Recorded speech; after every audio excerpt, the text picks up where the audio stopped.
Dear colleagues, welcome to this ESU online event, which is focusing on some selected highlights from the recent extremely successful ESU meeting 2021. My name is Alberto Briganti. I'm urologist from Milan, Italy, University Vita Salute. And today I have the honor and pleasure to moderate a series of young and key opinion leaders in the field who have been selected with me to share main highlights of some topics which have been dealt during the recent meeting. I have the pleasure indeed to share this event with Dr. Van den Berg from Utrecht, the Netherlands, Dr. Giorgio Gandaglia from Milan, Italy, and Dr. Isabel Heidegger from Innsbruck, Austria. What we will do is that we will have 3 presentations. Each of these will be of 15 minutes, and we will cover COVID-19 session highlights, prostate cancer highlights, and also we will go through a very interesting clinical case with discussion. It's my pleasure now to introduce Dr. Giorgio Gandaglia from Vita Salute University, Milan, Italy, who will sum up highlights on prostate cancer based on the presentations given during the last ESOU 2021 meeting. So please, Giorgio, you will have now 15 minutes and we will address your questions directly during your presentation. I'd like to thank the ESU faculty for this kind invitation, and I'm honored to present you the highlights of the ESOU meeting regarding prostate cancer. It has been a very interactive meeting and a great meeting for prostate cancer, where we had 5 dedicated sessions with 3 state-of-the-art lectures and 9 clinical case presentations with a very interactive discussion regarding different contexts of prostate cancer patients. And I decided to highlight 3 main topics which were treated during the meeting. The first one is the role of novel imaging and, in particular, PSMA PET-CT in the primary staging of prostate cancer patients. As we know, PSMA PET is still not included in available clinical guidelines, and here you can see the EU guidelines for the primary staging of intermediate or high-risk prostate cancer patients. However, the results of a pro-PSMA study were recently published, where we can see that the use of PSMA PET-CT was associated with increased sensitivity and specificity, both for nodal and distant metastases in high-risk prostate cancer patients, and it also had an impact of clinical management of these patients. Dr. Ceci presented us also some recent data regarding the economical impact of implementation of a PSMA PET-CT strategy for preoperative staging in prostate cancer patients compared to conventional imaging. And we can see that the use of PSMA PET not only reduces the risk and the exposure to radiation, but also improve the economical aspects with a more cost-effective approach and economical savings for our healthcare systems. So the question is, how should we use PSMA PET-CT, and can PSMA PET-CT replace an anatomically extended pelvic nodal dissection in the high-risk setting? Which are the clinical implications regarding the availability of this imaging modality? And Professor Briganti presented us some data which actually show a relatively low sensitivity of this technique when we're talking about nodal involvement, where we can see that the sensitivity when looking at a meta-analysis of recent studies is as low as 50% in a per patient and per node analysis.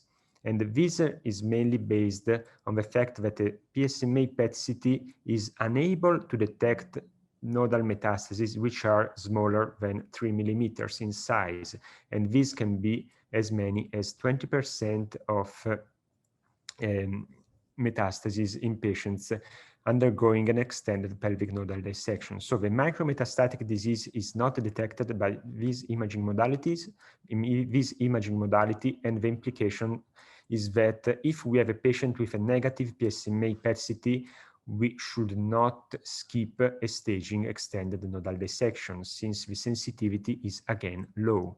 Which are the implications of a positive PSMA PET-CT? Should we change our management in patients with oligometastasis in the nodes, in the pelvic nodes at preoperative imaging? Well, we still do not have data regarding this, so probably no. And should we change our management in patients with higher nodal burden, 2 or more positive nodes at PSMA PET-CT in the pelvic nodes again? Well, it is unknown, but probably not. So the only clinical setting in which PSMA PET-CT might change the practice is when the positive nodes are located outside the boundaries of an extended nodal dissection, and this can actually guide our surgical procedure. One of the implications of availability of novel imaging and of PSMA PET-CT is a change in a stage migration phenomenon, where patients currently diagnosed and staged with a node-positive prostate cancer are actually individuals who could be considered as N0, M0 at conventional imaging. And Professor van der Poel presented us the implications and the potential impact on outcomes of this approach. And we can see that the use of PSMA PET-CT is unlikely to change overall the survival of prostate cancer patients, since it potentially might reduce the use of local therapies in patients who are considered as node positive or as metastatic patients according to the results of PSMA PET-CT. But on the other hand, it can increase the use of systemic therapies in this setting, and therefore this will potentially improve outcomes. Again, we still do not have long-term data, long-term survival data supporting the use of this imaging modality, and this is the reason why it is still not recommended by the ESOU guidelines. The first question I have for the panel today is related to the clinical use of PSMA PET-CT. Do you routinely prescribe a PSMA PET-CT before surgery or at diagnosis in all high-risk patients? And what is the actual impact on the management of your patients in the clinical practice? Thank you. Yes, thank you. Yes, we do a PSMA PET scan in all high-risk prostate cancer patients. I think there are two important issues that are, well, brought up again and again when discussing this PSMA PET scan. The first is that it does not impact overall survival. I tend to believe that that's not a real valid argument. 90% of what we do in clinical urological practice is not having a direct impact, or at least not backed up by evidence, on overall survival. So why would we expect that this new scan would need this impact? I think that I don't think it's a valid argument. The second is, if PSMA is impacting your staging, I think that's the main aim of doing a scan. So again, even though it should not impact, or it does not impact your overall survival, it does impact your staging. So I think the PSMA, the difference with the conventional imaging is this big that yes, we should do it routinely. How to change your management? What we do, if there's a, well, case that is quite difficult to assess, if there's like one extra metastasis, we tend to stick to the old classic treatment pattern. So the new imaging should never, or at least we should beware of the new imaging to cause under treatment. So when in doubt, stick to the old treatment pattern, and I think there's not much wrong you can do. But if the PSMA PET scan shows a whole different situation, then I think it does change your management. So if you see one lymph node metastasis, I think we would stick to doing a prostatectomy and a lymph node dissection. But if we see 10, yes, it does change our management. Just a brief word. I think that you said important things about the impact of PSMA PET on survival and strong outcomes, which again is unlikely to be the real endpoint. I just want to be a little bit cautious about the fact that sometimes we as clinicians tend to see something and tend to treat accordingly. In this case, the evidence beyond the overall metastasis-directed therapy in the upfront staging is quite weak, especially by using functional imaging. So I think that, as we all say, the train has certainly left the station in the way that this is likely what we use in the future. The key message here is that we don't really know whether imaging is really on long term beneficial for our patients in some settings at least. So I think that further research is certainly needed. And I would like to thank Giorgio to highlight this important question. Please, Giorgio, you can go on. Thank you. The second topic identified is the treatment of oligometastatic disease. So here we are in the setting of patients experiencing biochemical recurrence after primary treatment and patients considered for advanced imaging or conventional imaging and the treatment of the metastasis with metastasis-directed therapies. Professor De Merler presented us updated results of the STOMP trial, which randomized, this is a phase 2 trial, which randomized patients to surveillance or metastasis-directed therapy, which was mainly based on stereotactic body radiation therapy. And you can see that even at longer-term follow-up, the ADT-free survival was improved by metastasis-directed therapies compared to surveillance. Another trial in this setting, again, a phase 2 randomized trial, is the real trial. And what is interesting in this trial is that when considering patients which were selected for stereotactic body radiation therapy based on conventional imaging, but when performing sub-analysis and looking at patients who actually received the treatment of all PSMA visible lesions, well, these patients were the ones who were more likely to benefit from the treatment and who had higher distant metastasis-free survival rates, as you can see in this figure. So the key messages from Professor De Merler regarding the future of stereotactic body radiation therapy were related to patient selection and the use of the right tracer. And here you can see a recent study which demonstrated that the tracer and the use of PSMA PET was associated with improved ADT-free survival. These are non-randomized data, but still it's interesting to see that the detection of the disease at an earlier stage allowed for improved ADT-free survival compared to choline. And the second message is we should deliver the optimal dose, and here a single dose of radiation therapy, a higher dose, was associated with a reduced risk of local recurrence and metastasis at 5-year follow-up. So the question here for the panel today is, which definition do you use for oligometastatic disease, and which are the selection criteria for metastasis-directed therapy in the recurrence setting? Thank you. I will break the ice for a minute. I will leave the word to Isabel. We in Milan are quite strict in the definition as what is oligorecurrent disease, knowing that imaging alone is not enough. It should be complemented with genomic profile, and these, for example, has been indirectly supported and shown by the Royal Trial, saying that those patients who benefit the most were those with the so-called low-risk genomic profile. And I believe that in the future, it will be a combination of imaging, clinical data, plus patient cancer characteristics like genomic alterations. But so far, what we use now is a definition based on mainly PSMA PET, and in the oligorecurrent setting, we use a cutoff of 3 lesions visible at PSMA PET again. And as you were suggesting, we are not using choline any longer. Isabel, a short comment from you?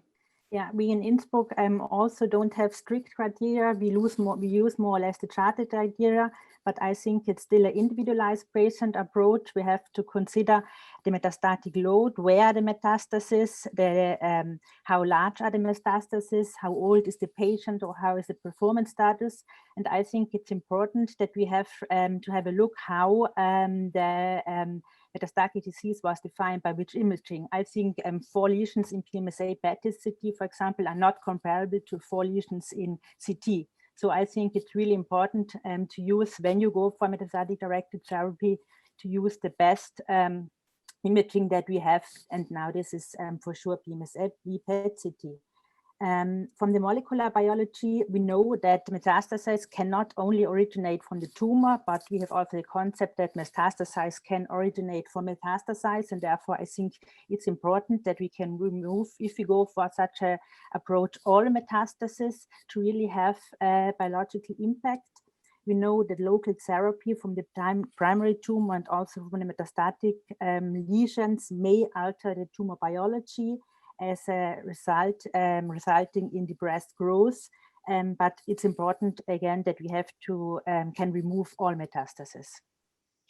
One very quick question to Roderick before moving on. If you give indications nowadays for metastasis-directed therapy in oligo-recurrent PET detected patients, are you combining that with ADT in case you use stereotactic body radiation therapy, or you use that to delay the use of ADT? To delay the use of ADT.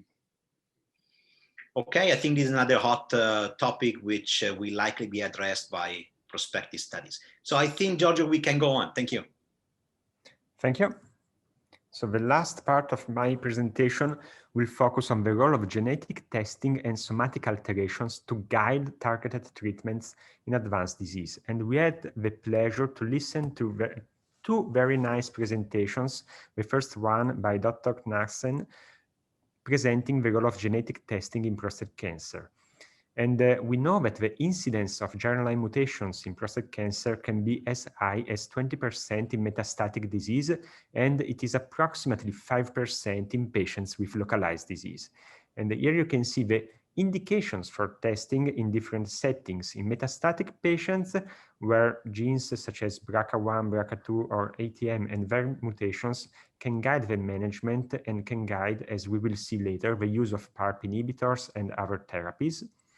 We can use genomic testing in the early stage setting just to select active surveillance candidates, and a potential role of genomic testing has been also proposed in the screening setting, where patients with mutations of BRCA1, BRCA2, or OXB13 are the ones who should be managed with more intensive screening intervals compared to their counterparts without mutations.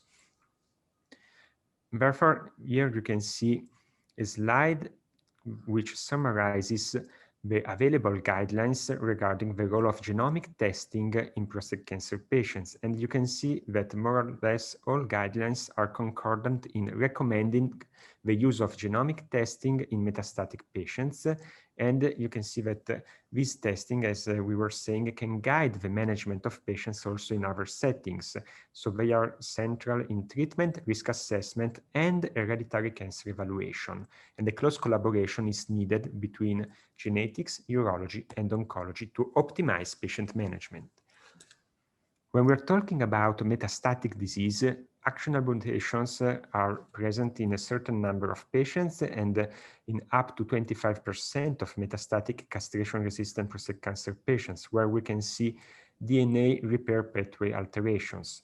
8% of them have germline findings, and the others have actionable mutations. And here you can see the most common ones. And these findings can actually guide the use of targeted treatments in the metastatic castration-resistant prostate cancer setting. Here you can see the results of a recently published study, the PROfound trial, which is a phase 3 randomized trial, and patients were stratified according to the presence of mutations in BRCA1, BRCA2, or ATM, and this represented the cohort A, or other alterations. And when patients in the cohort A were treated with Olaparib, they experienced improved progression-free survival, and you can see that also a survival benefit was observed when assessing overall survival. Similarly, the Triton-2 study, and this was presented by Dr. Cookson during the meeting, actually demonstrated that germline or somatic alteration in BRCA1, BRCA2, ATM, and other pre-specified DNA mismatch repair genes can guide the use of targeted therapies in the metastatic setting.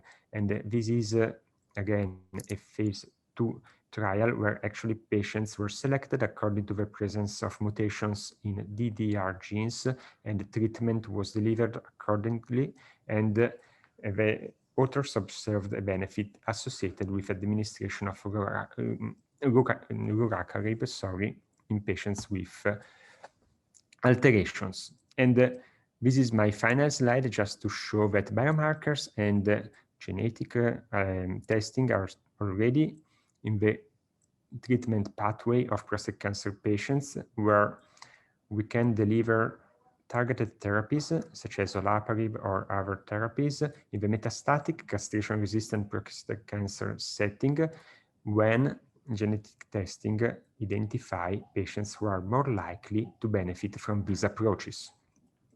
The question I have for the panel is, when and how do you recommend genetic testing in your clinical practice? Oh, only for the young patients diagnosed with new metastasis at young age and family history that's suspicious of a gene defect. Isabel? In our case, all patients with metastatic castration-resistant prostate cancer undergo BRCA testing to check if they are eligible to go for PARP inhibition.